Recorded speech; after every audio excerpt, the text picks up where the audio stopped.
आप in English कहते it is a kind of science which makes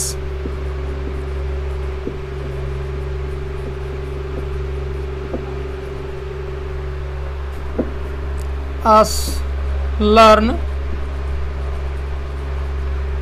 how to write, speak and accurately.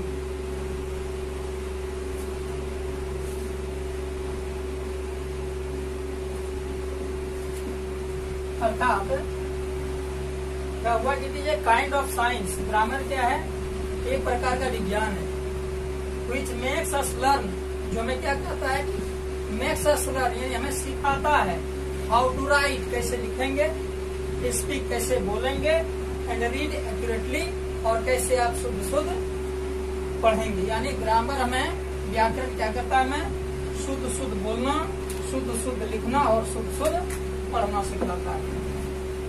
Now you have already read different types of grammar books, but now this grammar which I am going to teach all of you, it is different from all of them, but all essential things are found in this book. First of all, you have to know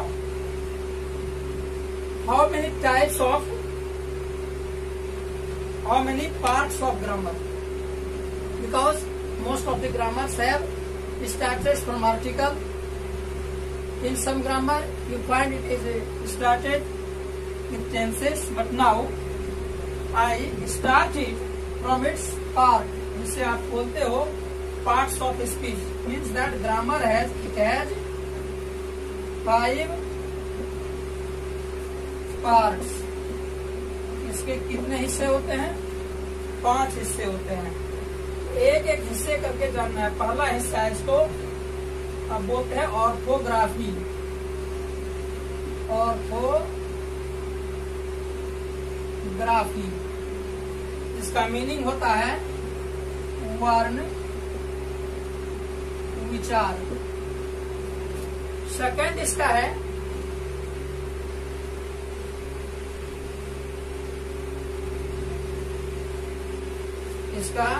अब जो second है ये है etymology, ETY लिखते जाएंगे, MOLOGY, etymology, जिसका अर्थ होता है शब्द विचार, है ना। नंबर 3 है सिंटैक्स। सिंटैक्स का मतलब होता है वाक्य विचार। नंबर 4 है punctuation.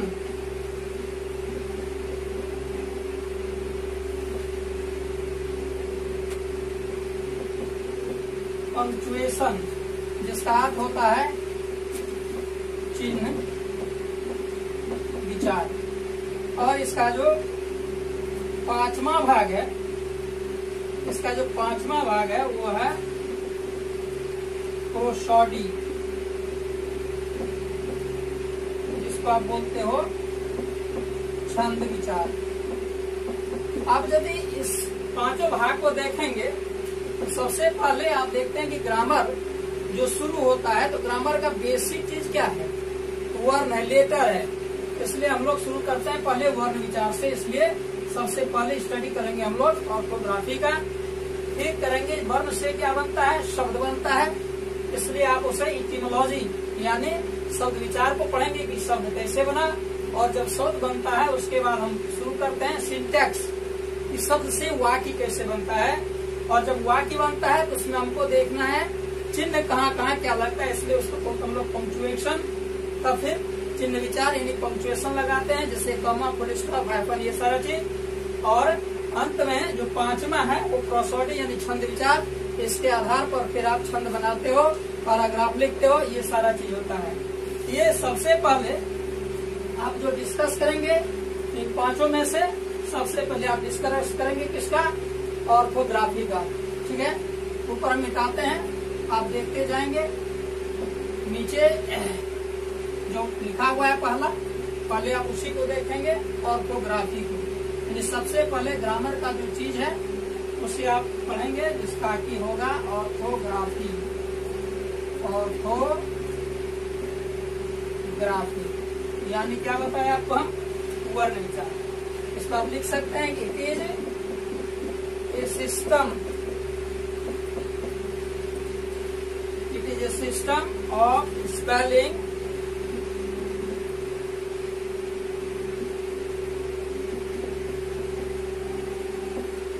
of words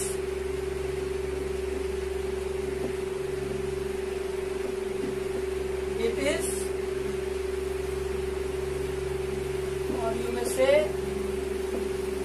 in it use of study the alphabet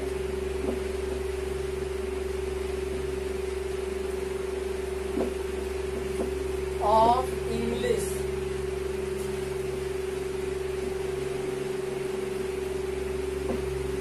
The number of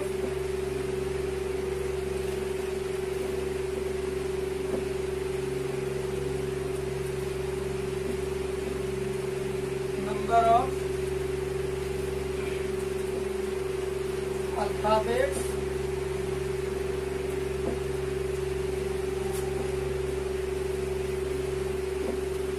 are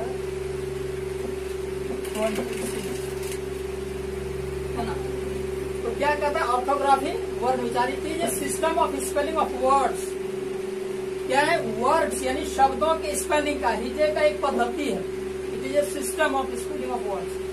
in it, इसमें वी यूज है ना, वी यूज या in it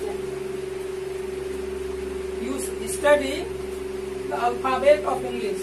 In it we use the study of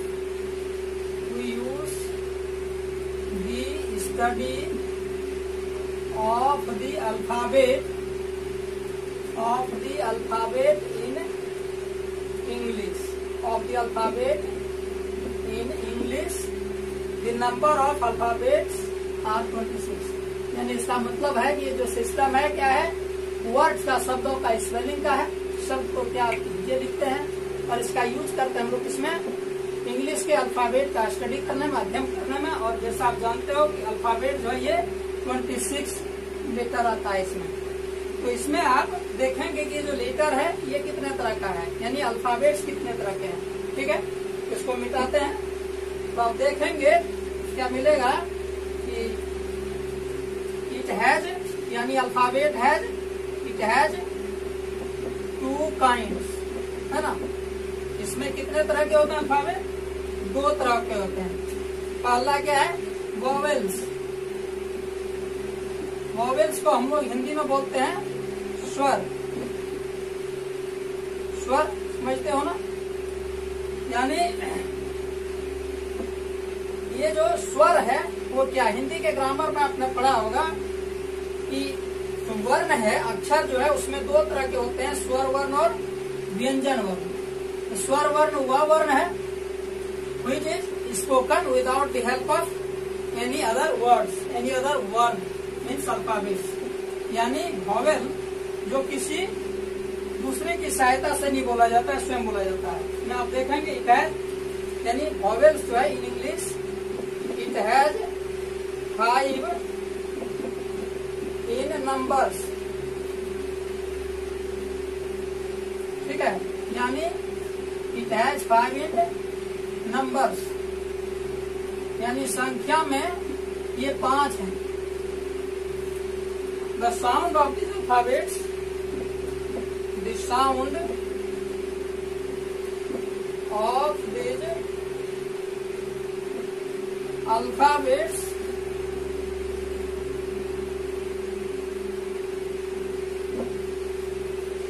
has its own. They are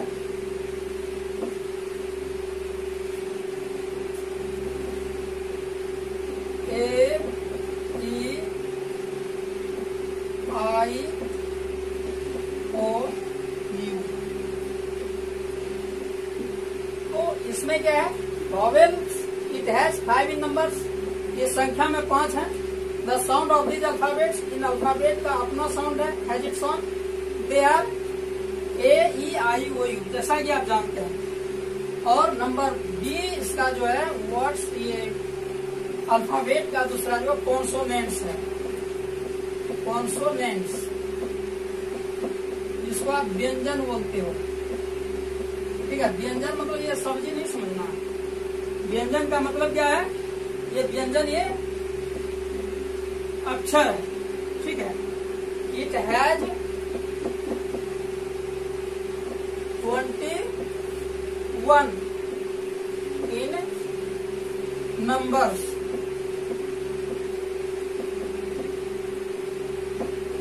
ये जो है number में, यानी संख्या में ये कितना है? 21 है। जब 21 है तो कहता है कि it sounds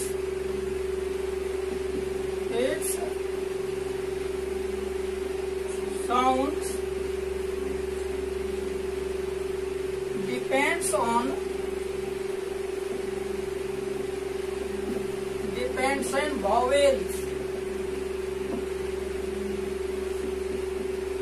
These are B, C, D, F, G, H, J, K, L। Note करते जाना है ना। L, M, N, P, Q, R, S, T, V, W, Y, W के बाद X, A, Y और Z। ये 21 आप लिख सकते हैं। 1, 2, 3, 4, 5, 6, 7, 8, 9, 10, 11, 12, 13, 14, 15, 16, 17, 18, 19, 20, 21। इनकी संख्या कितना है? 21। और इसका साउंड निर्भर करता है किस पर? वॉवेल्स पर। बिल्कुल क्लियर। अब हम बात करेंगे ग्रामर के दूसरे हिस्से की। दूसरे हिस्से में फर्स्ट था वर्ण विचार, तो दूसरे हिस्से में क्या है? इटिमोलॉजी, है ना। इटिमोलॉजी, जिसे आप क्या बोलते हैं हिंदी में? शब्द विचार। ठीक है ना, समझ में आ रही है? बिल्कुल स्टेप बाय स्टेप है कि वर्ण के बाद क्या बनता है? शब्द बनता है। यानी द स्टडी ऑफ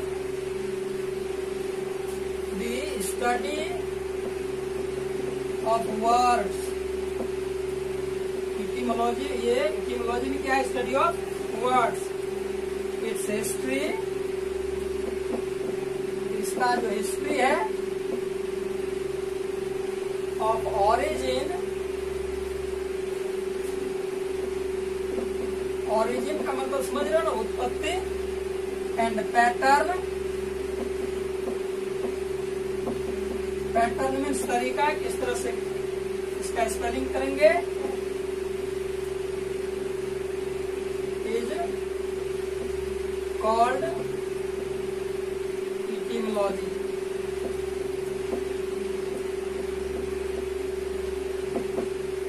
देखा, द स्टडी ऑफ वर्ड्स, इसमें हम क्या करते हैं? वर्ड्स का स्टडी करते हैं, शब्द का अध्ययन करते हैं। It's history of origin and pattern. History of origin and pattern, इनका जो इतिहास है, उद्भव कैसे हुआ, तरीका क्या है, उसी को हम लोग इटिमोलॉजी कहते हैं। यानी आप कह सकते, अर्थात शब्दों की उत्पत्ति का इतिहास और तरीके के अध्ययन को इटिमोलॉजी कहा जाता है। और इसके अंदर आप देखते हैं, इसके अंदर एटिमोलॉजी के अंदर इट हैज, यानी आप लिख सकते हो एटिमोलॉजी हैज 8 पार्ट्स,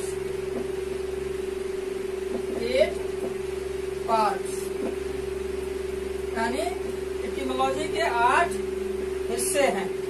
और ये जो 8 हिस्सा है, इस 8 हिस्से में देखेंगे पूरा ग्रामर समाहित। और ये 8 हिस्सों में क्या क्या है? पहला noun, pronoun, verb, adverb,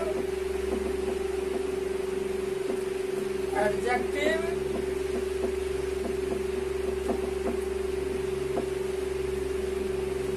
preposition,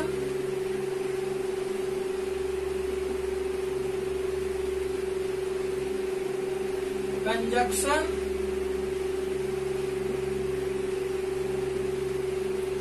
और आत्मा जो है इसका, एंड इंटरजेक्शन।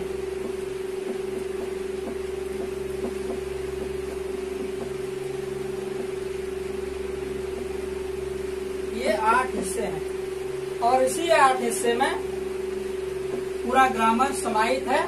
जब जैसे ही हम ऑर्थोग्राफी को पढ़ लेंगे तो इटिमोलॉजी की बात करेंगे और इटिमोलॉजी में इस 8 को पढ़ेंगे और ये 8 पढ़ने के बाद फिर हम सिंटेक्स की बात करेंगे, पंक्चुएशन की, और लास्ट में हम लोग प्रोसोडी। और जब उसको पढ़ लेंगे तो हम क्या हो जाएंगे? एज ए परफेक्ट इंग्लिशमैन हो जाएंगे, है ना। कैसे आप बिल्कुल ही इंग्लिशमैन बनते हो। थोड़ा सा मेहनत करनी है और आप जब मेहनत करते रहेंगे, थोड़ा इसको मन से पढ़ते रहेंगे तो लगेगा कि ग्रामर का पूर्ण अध्ययन आपने कर लिया है। चलो पहले आप बात करते हैं इसके तीसरे वेद का, इसको जान लें। और ये आपका है सिंटैक्स। आप पढ़े होंगे सिंटैक्स, जिसको कि आपने हिंदी में लिख चुका है। क्या लिखा है? वाक्य विचार, ये लिखा है ना। यानी the formation of sentence, the formation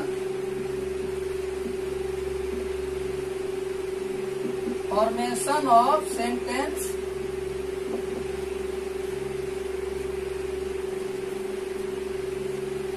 is called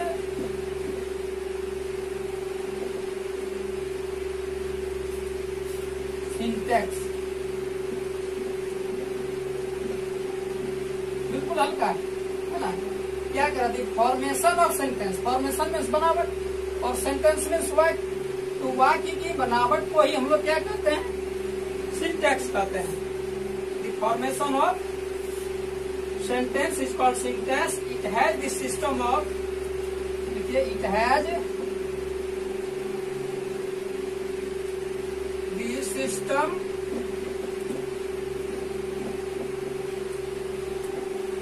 of rules or the sentence. It has the system of rules for structure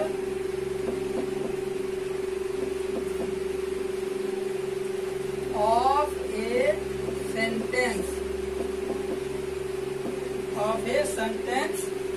in a language.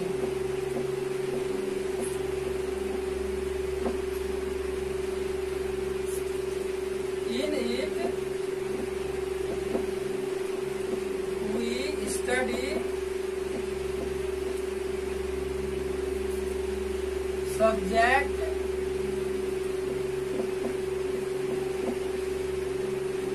verb,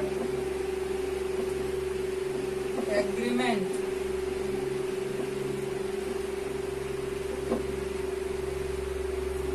It means all rules of writing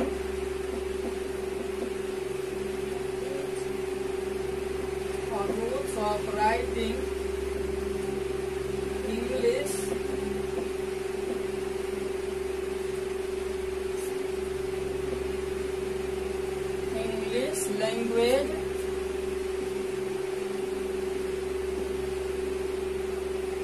systematically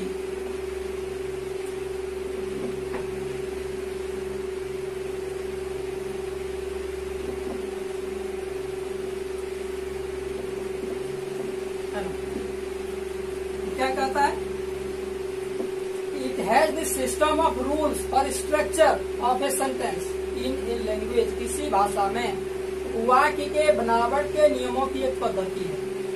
किसी भी भाषा में, चाहे English हो, हिंदी हो या कोई अन्य भाषा हो, सब में क्या है?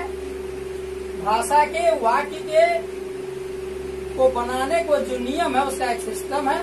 और इसमें हम लोग स्टडी करते हैं सब्जेक्ट वर्ब एग्रीमेंट। जैसा कि आप देखते हो सब्जेक्ट के बाद वर्ब कैसे रहता है, फिर एग्रीमेंट कैसे होगा दोनों। सब्जेक्ट वर्ब एग्रीमेंट का अर्थ क्या होता है? एग्रीमेंट मतलब सहमति, सब्जेक्ट और वर्ब के बीच में सहमति, जिसे आप सिंटैक्स में पढ़ते हैं। यानी किस सब्जेक्ट के साथ क्या लगता है। जैसे सिंगुलर सब्जेक्ट है तो सिंगुलर वर्ब का फॉलो होगा, और प्लूरल सब्जेक्ट है तो प्लूरल वर्ब का फॉलो होगा। तो बताएंगे, जैसा आप जानते हैं कि ऑल नाउन, जितने भी नाउन है, all nouns are in singular in basic form. जितने नाउन हैं बेसिक फॉर्म में सिंगुलर होता है। And all verb are plural in its basic form. और जितने वर्ब हैं अपने बेसिक फॉर्म में वे प्लूरल होते हैं। By adding S in noun we make it plural, and by adding S और S in verb we make it singular. जैसा कि आप बाद में अध्ययन करेंगे कि वर्ब में जब आप एस या एस लगाओगे तो वो सिंगुलर हो जाएगा, और नाउन में एस या एस लगाओगे तो वह प्लूरल होगा। ये आप पढ़ेंगे सब्जेक्ट वर्ब एग्रीमेंट में। फिर उसके साथ पढ़ेंगे डिफरेंट टाइप्स ऑफ टेंस में क्या क्या रूल है, वो पढ़ाएंगे वहाँ। इसका अर्थ है कि यहाँ पे इंग्लिश लैंग्वेज का जो राइटिंग है बिल्कुल सिस्टमेटिकली ढंग से सही तरीके से आप लिखेंगे। ठीक है, ये था तीसरा। अब हम बात करेंगे चौथे का। इसका जो ग्रामर का चौथा हिस्सा है, उस चौथे हिस्से को हम लोग बोलते हैं क्या? पंक्चुएशन, है ना। जैसा कि आप लिख चुके हो कि चौथा जो भाग है इसको हम लोग बोलते हैं पंक्चुएशन। पंक्चुएशन मतलब होता है चिन्ह विचार, जो लिख चुके हैं आप। क्या ये चिन्ह विचार? इन English grammar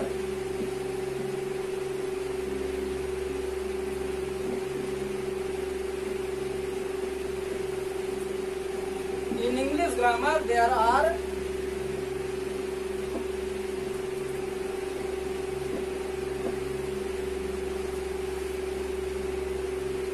various symbols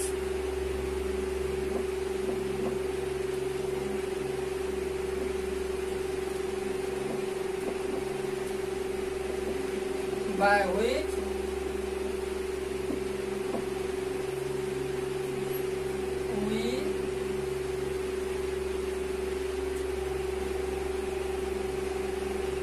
help how to write sentence correctly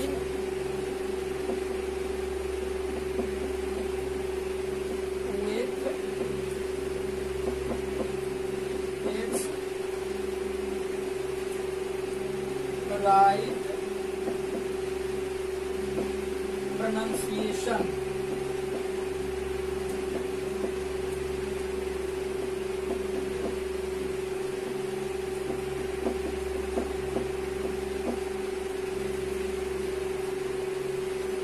तो इसमें क्या कहता है? इन इंग्लिश ग्रामर, अंग्रेजी ग्रामर में, अंग्रेजी व्याकरण में there are various symbols. Symbols यानी चिन्ह। अंग्रेजी ग्रामर में बहुत सारे चिन्ह हैं, बहुत सारे पहचान है। जैसे कि आप देखेंगे कॉमा है, फुल स्टॉप है, सेमी कॉलन है, कॉलन है, इन्वर्टेड कॉमा है। तो ये सारे बहुत सारे सिंबल हैं।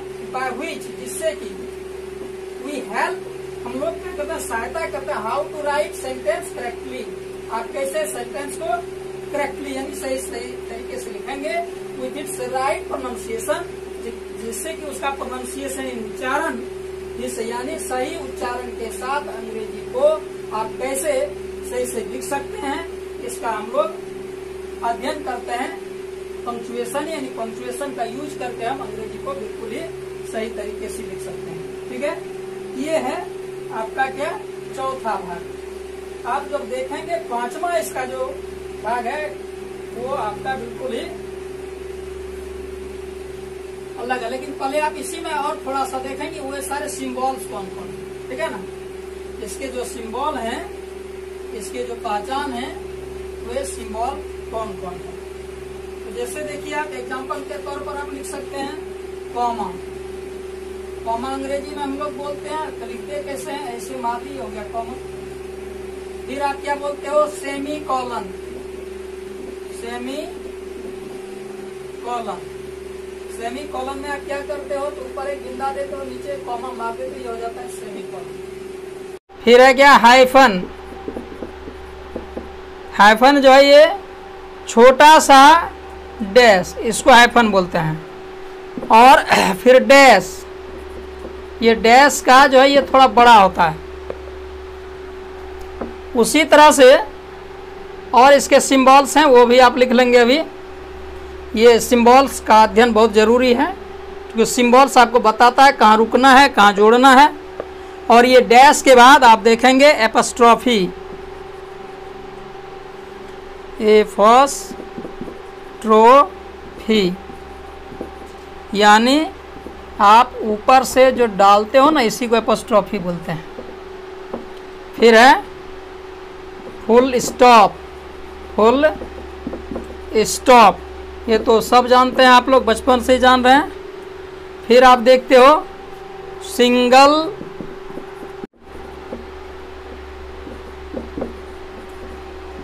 कॉमा, यानी इस तरह से एक ठो जो आप कॉमा डाले इसको सिंगल इन्वर्टेड कॉमा बोलते हैं। और फिर हम लोग बोलते हैं इन्वर्टेड कॉमा।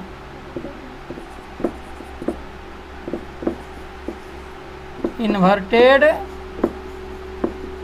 कॉमा, इसको आप कैसे, तो ये डबल देते हैं और यहाँ से डबल करते हैं, ये इन्वर्टेड कॉमा हो जाता है। तो इसी तरह से है। चौथा भाग इसका देखिए। और जो पांचवा हिस्सा है उसको बोलते हैं प्रोसोडी, है ना।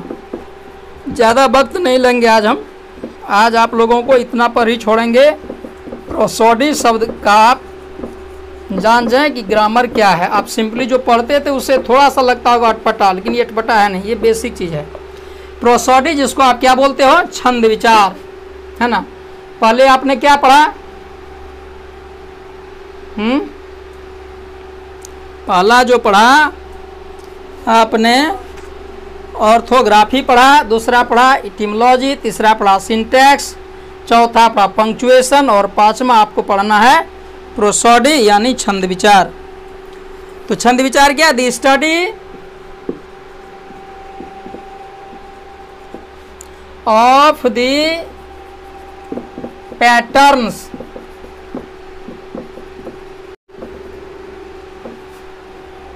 and rhythms